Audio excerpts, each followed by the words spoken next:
Alhamdulillahil malikil qudusil azizil hakim. Asyhadu an la ilaha illallah wahdahu la syarika lah, al-munazzahu 'anil jismiyah wal jihad waz zamani wal makan. Wa asyhadu anna Muhammadan abduhu wa rasuluh. Allahumma shalli wa sallim wa barik ala nabiyyina wa habibina Muhammad sallallahu alaihi wasallam wa ala alihi wa ashabihi ajma'in, amma ba'd. Fa ya ibadallah, usikum wa iyaya bi taqwallah faqad fazal muttaqun. Ittaqullaha haqqa tuqatih wa la tamutunna illa wa antum muslimun. Wa qala Allah Ta'ala fil Qur'anil Karim, a'udzu billahi minasyaitonir rajim, ya ayyuhalladzina amanu taqullaha haqqa tuqatih wa la tamutunna illa wa antum muslimun. Qala Allah Ta'ala aidan, a'udzu billahi minasyaitonir rajim, bismillahirrahmanirrahim, inna a'tainakal kautsar fasalli li rabbika wanhar inna syani'aka huwal abtar. Shadaqallahul azim. Hadirin sidang jemaah Jumat yang dimuliakan Allah Subhanahu wa taala. Pertama dan utama sekali, marilah kita panjatkan puji dan syukur kepada Allah Subhanahu wa taala. Alhamdulillah, berkat kasih sayang dan izin dari Allah Subhanahu wa taala, pada siang hari ini kita masih dapat melaksanakan berbagai macam kegiatan dan terutama ibadah fardu Jumat kepada Allah Subhanahu wa taala. Mudah-mudahan ibadah yang kita lakukan diterima di sisi Allah Subhanahu wa taala. Marilah kita berselawat pada junjungan kita Nabi Allah wa Rasulullah Muhammad sallallahu alaihi wasallam. Allahumma shalli wa sallim wa barik ala Muhammad wa ala ali Muhammad. Kaum muslimin, saudara-saudaraku, para jemaah Jumat rahimakumullah, khatib melalui mimbar ini berwasiat takwa kepada kita semuanya. Marilah kita tingkatkan iman dan takwa kita kepada Allah Subhanahu wa taala, sebagaimana firman Allah dalam Al-Qur'an, wa tazawwadu fa inna khairaz zadi taqwa wattaquni ya ulil albab. Berbekallah kalian karena sesungguhnya bekal yang terbaik adalah takwa. Wattaquni ya ulil albab, kata Allah, dan bertakwalah kalian kepadaku wahai orang-orang yang memiliki fikiran. Hadirin kaum muslimin, saudara-saudaraku yang dimuliakan Allah Subhanahu wa taala, pada hari ini khatib ingin membahas tentang bagaimana syariat ibadah kurban yang diperintahkan kepada kita sebagai umat Islam. Sebahagian ulama berdasarkan dari firman Allah Subhanahu wa taala surah Al-Kautsar, bahwasanya berkurban ini merupakan kewajiban bagi kita ketika seorang diberikan keluasan harta, nikmat yang diberikan Allah Subhanahu wa taala. Dan ini juga diperkuat oleh hadis baginda Rasulullah sallallahu alaihi wasallam. Jika kita perhatikan dalam ayat dan hadis baginda Rasulullah sallallahu alaihi wasallam, sebagaimana firman Allah, a'udzubillahi bismillahirrahmanirrahim, inna a'tainakal kautsar. Sesungguhnya, kata Allah, kami telah memberikan banyak, amat sangat banyak karunia kepada kalian. Maka dari karena itulah Allah Ta'ala perintahkan kita, fasalli li rabbika, maka hendaklah kalian laksanakan salat li rabbika, bagi Tuhanmu, wanhar, dan kemudian sembelihlah hewan kurban. Kaum muslimin, saudara-saudaraku yang berbahagia, dan juga hadis baginda Rasulullah SAW mengatakan, man wajada sa'atan falam yudhi fala yaqrabanna musallana. Dan dalam hadis lain juga dikatakan, man kana lahu sa'atan falam yudhi fala yaqrabanna musallana, kata Rasulullah.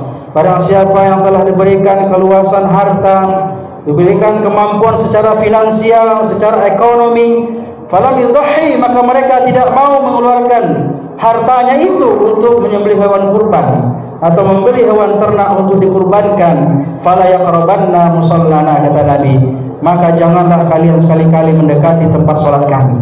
Saudara-saudaraku kaum muslimin, dari ayat dan hadis ini jelaslah bagi kita bahwasanya bagi orang-orang yang diberikan keluasan harta, kemampuan secara finansial, secara ekonomi, mereka memiliki kewajiban untuk melaksanakan yang namanya ibadah kurban. Tujuannya apa hadir berbahagia?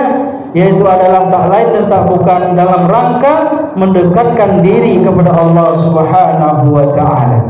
Apakah kita mampu menyembelih hewan kurban seperti misalnya kambing, kibas atau biri-biri, atau mungkin kita diberikan harta yang lebih daripada itu sehingga kita mampu untuk menyembelih hewan seperti sapi dan bahkan mungkin onta. Ini adalah merupakan syariat, min syairillah, syariat dan syiar-syiar daripada ajaran Allah Subhanahu wa ta'ala. Dan bahkan hal ini juga telah diajarkan kepada Nabi Ibrahim alaihissalam, dan bahwasanya ini adalah merupakan cikal bakal di mana kita diperintahkan untuk menunaikan ibadah kurban. Kapan waktunya hadir berbahagia? Tentu kita harus tahu dan memahami kapan pelaksanaan ibadah kurban ini dilaksanakan. Paling tidak hadir berbahagia, hadir jamaah Jumat rahimakumullah, pelaksanaan ibadah kurban ini pada tanggal 10 min Zulhijjah, 11, 12 dan 13. Tanggal 10 Zulhijjah dan kemudian 11, 12, 13 ini adalah hari-hari tasyrik di mana kita diperintahkan untuk menyembelih hewan kurban dalam rangka mentaati perintah Allah Subhanahu wa ta'ala.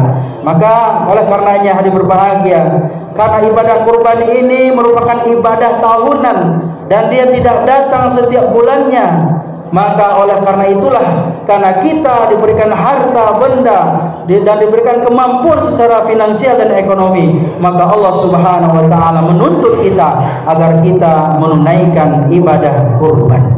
Mudah-mudahan jamaah Masjid Al-Munawwar ini kita senantiasa diberikan keikhlasan dan kemampuan untuk bisa menunaikan ibadah kurban tahun ini dan tahun-tahun berikutnya.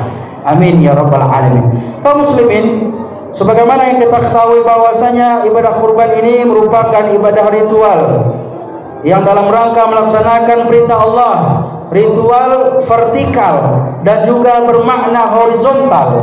Karena vertikal adalah memenuhi panggilan Allah Subhanahu wa ta'ala, memenuhi daripada perintah Allah Subhanahu wa ta'ala, sedangkan horizontal adalah ketika seseorang berkurban berarti dia juga memiliki rasa nilai-nilai sosial yang ada di dalam dirinya. Karena sejatinya hewan kurban yang telah disembelih kemudian hendaklah dibagi-bagikan kepada orang-orang yang ada di sekitarnya.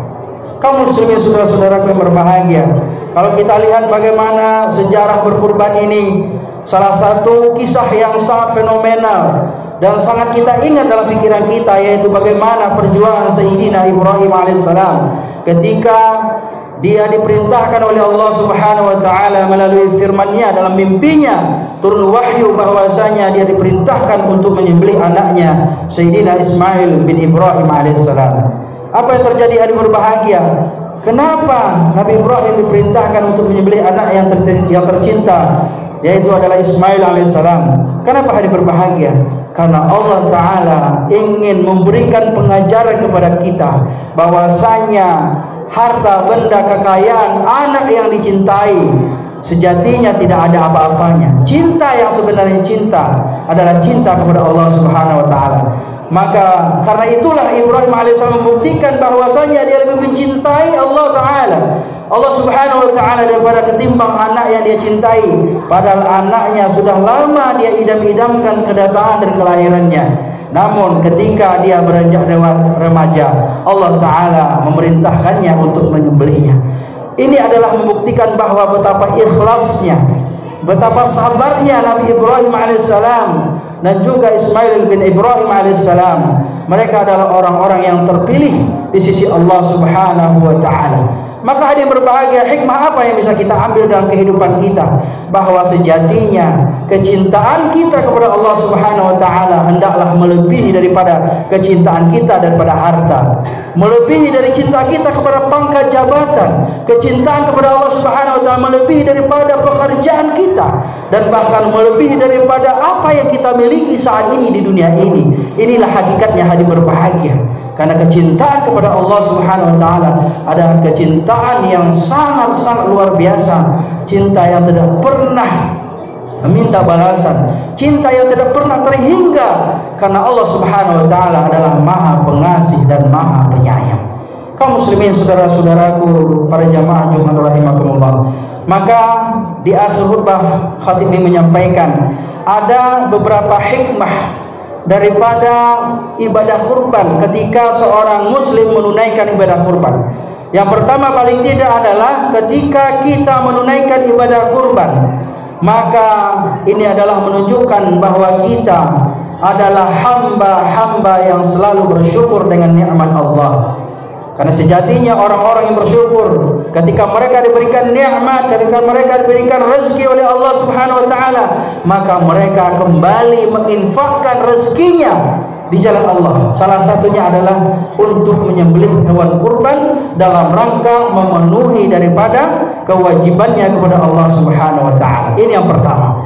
Hadirin kaum muslimin berbahagia. Yang kedua adalah dalam rangka melaksanakan bahwasanya dalam setiap diri kita mestilah kita mampu membuktikan bahwa kita harus bisa bersikap ikhlas. Ini menjadi penting, hadir berbahagia. Ketika seorang manusia beribadah kepada Allah, apakah ibadah salat, zakat, dan termasuk juga ibadah kurban, maka mereka beribadah haruslah dilandasi dengan keikhlasan di dalam hati masing-masing. Karena semakin kita ikhlas beribadah, maka disitulah Allah Subhanahu wa taala akan menerima ibadah kita dan kemudian melipat gandakan pahala atas ibadah yang telah kita lakukan. Subhanallah. Dan yang terakhir tadi yang berbahagia, hikmah orang-orang yang berkurban adalah yaitu dapat memupuk rasa persaudaraan di antara kita. Coba bayangkan hadir berbahagia, di antara orang-orang yang diberikan kemampuan, orang-orang yang memiliki harta, kemudian dia belikan hewan ternak, kemudian dia serahkan ke Masjid Al-Munawwarah misalnya, kemudian disembelih dan kemudian dibagikan kepada masyarakat yang ada di sekitar masjid ini. Luar biasa. Ini adalah salah satu bukti bahwa kita peduli dan cinta kepada saudara-saudara kita. Maka sangat disayangkan dan sangat-sangat merugilah orang-orang yang diberikan kemampuan oleh Allah Subhanahu wa taala tetapi mereka tidak mau atau belum terbuka hatinya untuk menunaikan ibadah kurban. Saudara-saudaraku kaum muslimin, ini saja yang dapat khatib sampaikan pada hari ini. Mudah-mudahan ada manfaatnya buat kita semuanya agar dapat menumbuhkan rasa empati dan simpati kita kepada saudara-saudara kita. Dengan kita berkurban berarti kita dapat memupuk rasa cinta kita, rasa persaudaraan, ukhuwah Islamiyah di antara kita. Mudah-mudahan Allah Subhanahu wa taala menerima segala bentuk pengorbanan kita. Amin ya rabbal alamin. Barakallahu li wa lakum fil Qur'anil azim wa nafa'ani wa iyyakum bima fihi minal ayati wal dzikril hakim wa taqabbala minni wa minkum tilawatahu innahu huwal ghafurur